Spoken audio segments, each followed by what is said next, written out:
ಓಂ ಅಗಜಾನನ ಪದ್ಮಾರ್ಕಂ ಗಜಾನನ ಮಹರ್ನಿಶಂ ಅನೇಕದಂತಂ ಭಕ್ತಾನಾಂ ಏಕದಂತಂ ಉಪಾಸ್ಮಹೇ. ಶ್ರೀಮನ್ ಮಹಾಗಣಪತಿಯ ಚರಣಾರವಿಂದಕ್ಕೆ ಶರಣಾರ್ಥಿ. ಕರುಣಾಳು ಕನ್ನಡ ಕುಲಕೋಟಿಗೆ ಶರಣಾರ್ಥಿ. ಜ್ಯೋತಿಷ್ಯ ಒಂದು ರೀತಿಯ ಮಾರ್ಗದರ್ಶನ. ಮಾರ್ಗದರ್ಶನ ಯಾವುದರ ಕಡೆಗೆ? ಬೆಳಕಿನ ಕಡೆಗೆ. ಬೆಳಕು ಎಂದರೆ ಯಾವುದು?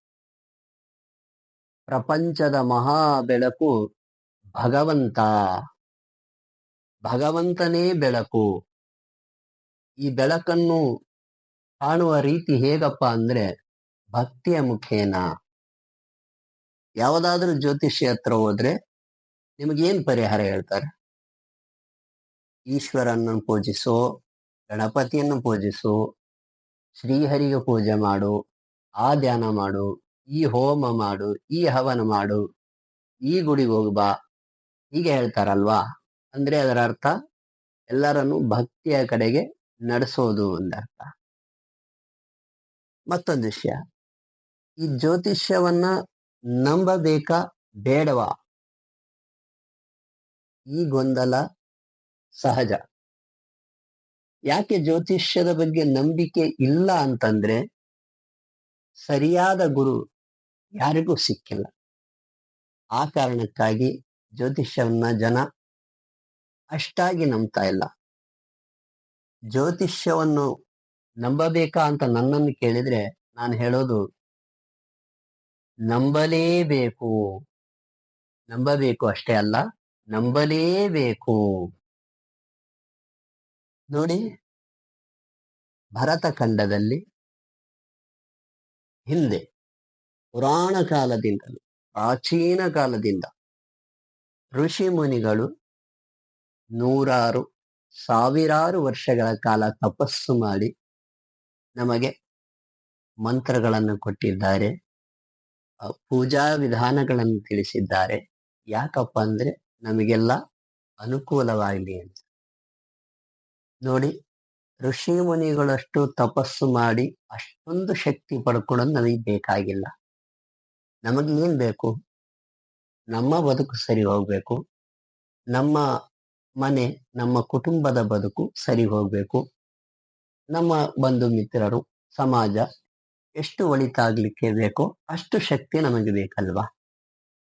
ಮಾನವರಿಗೆ ಶಕ್ತಿ ಕೊಡಬೇಕು ಮತ್ತು ಮಾರ್ಗದರ್ಶನ ಮಾಡಬೇಕು ಅಂತಾನೆ ಈ ಋಷಿ ಮುನಿಗಳು ಮಂತ್ರಗಳನ್ನ ಕಂಡುಹಿಡಿದಿದ್ದು, ಪೂಜೆಗಳನ್ನ, ಹೋಮ ಹವನಗಳನ್ನ, ಈ ಏನು ಶಾಂತಿಗಳನ್ನು ಮಾಡ್ತಿರಲ್ಲ ಅದನ್ನೆಲ್ಲ ಹೇಳಿಕೊಟ್ಟಿರೋದು ಶಾಸ್ತ್ರಗಳಲ್ಲಿ ಇದೇ ಕಾರಣಕ್ಕಾಗಿ. ಅಂದ ಮೇಲೆ ನೀವು ಯಾಕೆ ಈ ಜ್ಯೋತಿಷ್ಯವನ್ನು ನಂಬಲ್ಲ? ಜ್ಯೋತಿಷಿ ಸುಳ್ಳಾಗಿರ್ಬೋದು, ಆದ್ರೆ ಜ್ಯೋತಿಷ್ಯ ಯಾವತ್ತೂ ಸುಳ್ಳಾಗಿಲ್ಲ. ಸುಳ್ಳಲ್ಲ, ಅದು ಸತ್ಯ, ಪರಮ ಸತ್ಯ. ಕಲಿಯುಗದಲ್ಲಿ ಮಂತ್ರ ಮುಖೇನ ಶಕ್ತಿ ಪ್ರಾಪ್ತಿ. ಮಂತ್ರಗಳನ್ನ ಧ್ಯಾನಿಸುವುದರ ಮೂಲಕ ಈ ಕಲಿಯುಗದಲ್ಲಿ ನಿಮಗೆ ಶಕ್ತಿ ಬರೆಯುತ್ತದೆ. ಯಾವ ಯಾವ ಮಂತ್ರವನ್ನ ಧ್ಯಾನ ಮಾಡಬೇಕು ಅದನ್ನ ನಿಮ್ಮ ಗುರುಗಳ ಮುಖೇನ ತಿಳ್ಕೊಂಡು ಆ ಮಂತ್ರವನ್ನ ನಿರಂತರ ಧ್ಯಾನ ಮಾಡಿ. ನೋಡಿ, ಗೌತಮ ಬುದ್ಧನ ಶಕ್ತಿ, ಆತನ ಜ್ಞಾನ. ಆ ಜ್ಞಾನ ಎಲ್ಲಿಂದ ಬಂತು? ಹೇಗೆ ಬಂತು? ಧ್ಯಾನದಿಂದ ತಾನೆ. ಹಾಗೆಯೇ ಸ್ವಾಮಿ ವಿವೇಕಾನಂದರ ವರ್ಚಸ್ಸು, ಅವರ ಜ್ಞಾನ, ಅವರ ಶಕ್ತಿ ಹೇಗೆ ಬಂತು? ಅದು ಕೂಡ ಧ್ಯಾನದಿಂದ. ಕರುನಾಡಿನ ಕೀರ್ತಿ ಶಕ್ತಿ ಅಣ್ಣ ಬಸವಣ್ಣನವರ ಜ್ಞಾನ ಜ್ಯೋತಿ ಬಸವಣ್ಣನವರ ಶಕ್ತಿ ಎಲ್ಲಿಂದ ಹೇಗೆ ನೋಡಿ, ಈಶ್ವರನ ಪೂಜೆ, ಲಿಂಗ ಪೂಜೆಯಿಂದ ಬಸವಣ್ಣನ ಜ್ಞಾನ ಶಕ್ತಿ ತೇಜಸ್ಸು ಪ್ರಪಂಚದಾದ್ಯಂತ ಹರಡಿದೆ. ನೋಡಿ, ವಾಲ್ಮೀಕಿ ಮುನಿಗಳು ಶ್ರೀರಾಮಾಯಣವನ್ನ ಬರೆದು ನಮ್ಗೆಲ್ಲ ಕೊಟ್ಟರಲ್ಲ. ಹೇಗೆ ಆ ಜ್ಞಾನ ಬಂತು? ಹೇಗೆ ಅದು ಸಾಧ್ಯವಾಯಿತು? ಅವರ ಧ್ಯಾನದಿಂದ ತಾನೆ. ನೋಡಿ, ಅವರು ಹಿಂದೆ ಕಳ್ಳತನ ಮಾಡ್ತಾ ಇದ್ರು.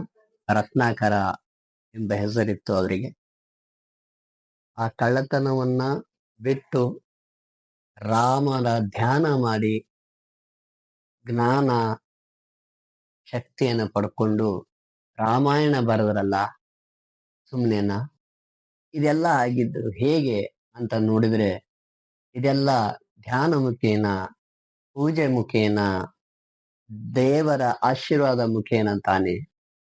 ಅಂದಮೇಲೆ ನೀವ್ಯಾಕೆ ಇದನ್ನ ಪ್ರಯತ್ನಿಸ್ತಾ ಇಲ್ಲ ಅಥವಾ ಇದನ್ನ ನಂಬ್ತಾ ಇಲ್ಲ? ಅಪನಂಬಿಕೆ ಯಾಕೆ? ಸಂಶಯ ಯಾಕೆ?